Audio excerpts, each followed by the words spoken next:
That is Cody Tucker in the background. Cody, how are you, buddy?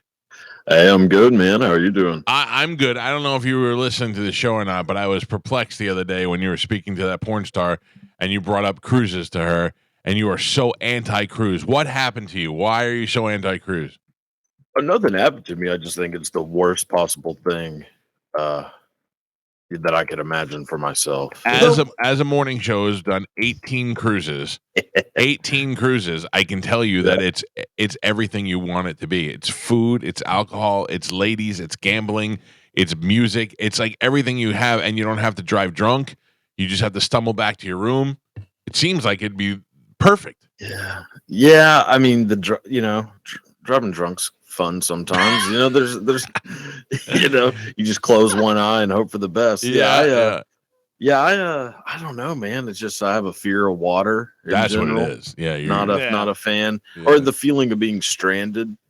Like I can't get off this ship. Yeah, but you can, though. It's only like a day or so that you're out in the ocean. The next thing you know, you're on land. Also, when you say worst thing ever, I don't know whether that applies to a cruise.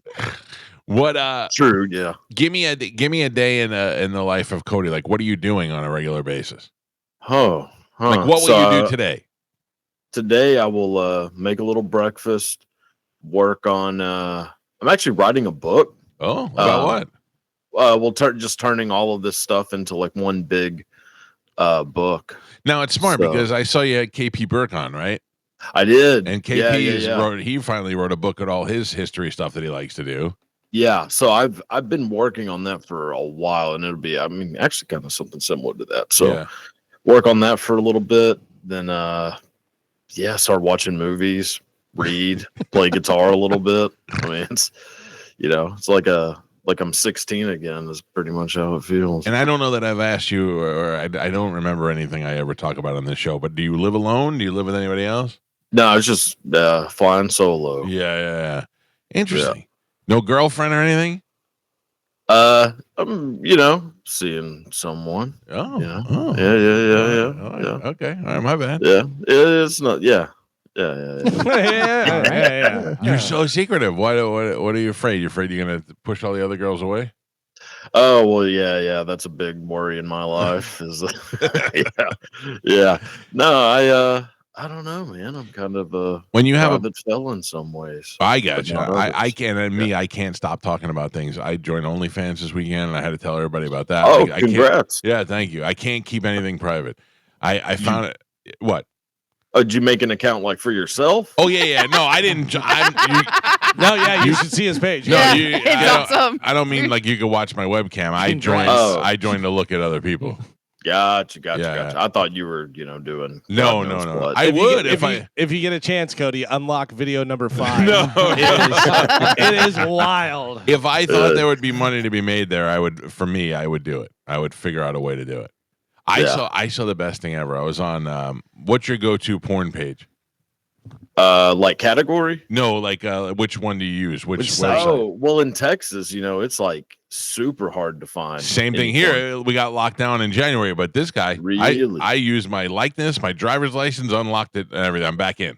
Yeah, so I'm kind of the same way. I use it's called, I think, pornhd.com or hdporn.com. I don't know. It's a very generic name, but seems to work for me. I use one called X Hamster, which sounds silly, but X Hamster is and they have a whole thing now that I've discovered on live cam girls, right? And you could do different categories and everything. So yesterday, I'm sick of looking at foreign girls. So I clicked on Americans, and it brought me to American. And one of the things I found out about American girls is the American girls don't care how fat or ugly they are. If they think they can make a couple bucks being naked on camera, they're doing it. So the best is they got this fat white girl with short hair, and she's fat, and she's 100% naked, and she's got bruises on her body, and looks like she hadn't shaved anything in a long time. Yeah. She's a mess.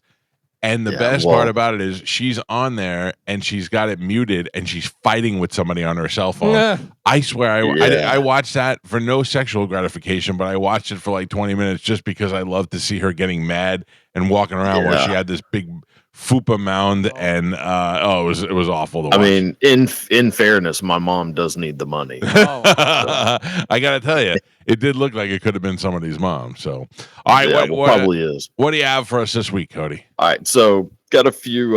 Damn it, ladies and gentlemen, stand by, Cody. Forgot the intro. Cody Tucker, everybody. Was John Candy going to be Superman? Where did the phrase break a leg come from? And did a guy really have his wiener out in the final scene of the movie Teen Wolf? Let's find out. Please welcome, from the Cody Tucker Show on YouTube, here's Cody Tucker on the Mike Calta Show. Now, Cody, it's official. Okay, what do we got this week?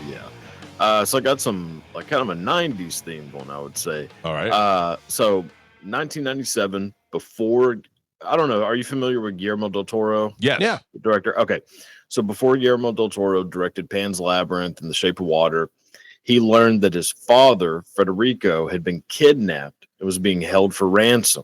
So he needed a hostage negotiator to handle the situation, but couldn't afford to hire one because he had just spent all of his money directing the movie Mimic. So sometime later, a man walked into the room where Guillermo del Toro was, told him that a hostage negotiator will be at his home in 72 hours. Everything had been paid for, taken care of. That man had, with his own money, taken it upon himself to hire the negotiator for Del Toro and was able to have his father safely returned. That man was Del Toro's friend and fellow director, James Cameron. Oh, wow. Yeah. Why did they take his father? I mean, he was in Mexico, so I guess there's about a million reasons. Yeah. Yeah. I gotcha. That's interesting. James Cameron can afford to have a negotiator flown in. Yeah, I think Titanic helps. Which, he had just done Titanic, so he was doing all right. So, and then another one. So, when Quentin Tarantino was working on Pulp Fiction, one of the people who paid for the movie, one of the financiers, was Danny DeVito. So, Danny DeVito, which I didn't know that either. I think I did know that. I think I did read that somewhere. Yeah, or I think I might have seen you talking about it. But go ahead. Yeah. So, when Danny DeVito, fronted the money for the movie, he asked Quentin Tarantino to add a little nod to him in the movie, like some sort of reference to, an earlier work. So that's why Tarantino named the main characters of Vincent and Jules after Danny DeVito and Arnold Schwarzenegger's roles in the movie Twins. Oh my God, I didn't even think about that.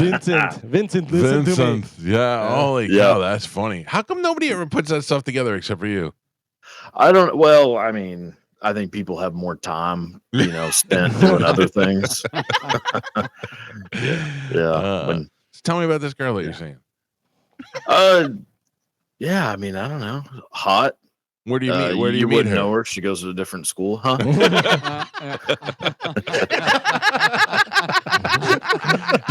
Does she live in the greater Niagara Falls area? Yeah. Well, funny you mentioned. Yeah. No, just somebody I met like a little while back. And in person or online? In person. Yeah. Interesting. Yeah. Have you gotten groupies, if you will, from the Instagram and YouTube fame? No, it's mostly like older men. History turns out isn't like a. Would you say kind of like Mike? Oh, huge fan. It's actually it's very Mike-ish people, to be honest. A lot of Mikes on the page. They just kind of come around, tell me that they enjoy the stuff, and I don't know what they mean by stuff, but I assume it's the videos. But, what was the first thing that you did that you were like, I'm gonna put this on Instagram? I did one on Christopher Lee.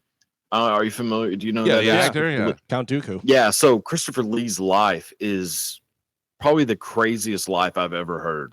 Like, I mean, he witnessed the last public execution in France via guillotine. His cousin is the guy who made James Bond, Ian Fleming. And he based James Bond on him. So Christopher Lee because Christopher Lee served in World War II, and his job was to hunt down Nazis as a spy. And so, would hunt down and torture Nazis. And then like just, making all those movies like Star Wars. He's in Star Wars, Lord of the Rings, like all kinds of stuff. And you were just sitting around one day and you're like, I'm going to put this together and put it on a video and put it on Instagram. Yeah. Well, part of the podcast, like earlier in the podcast, I would like end every episode just telling some story from history. Okay.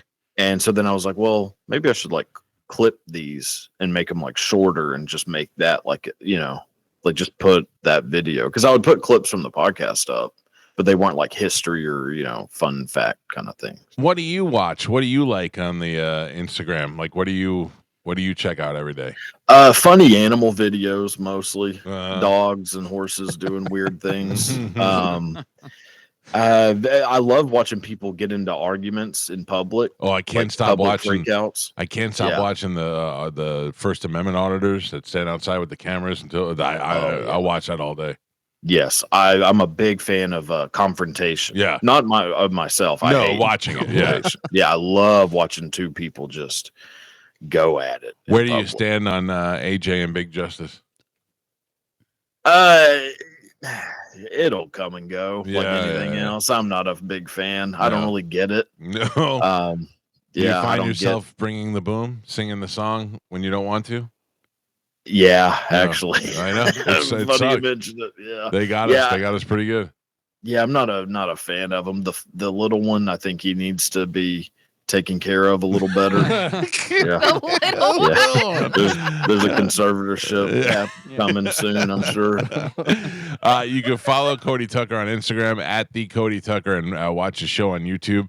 Cody, I interview a lot of porn stars over the years on the show. Yeah, I mean, some of them will come in studio. Some of them, very rarely will I do any of them on the phone or anything like that. But they'll come in studio. They'll be in town for one thing or another.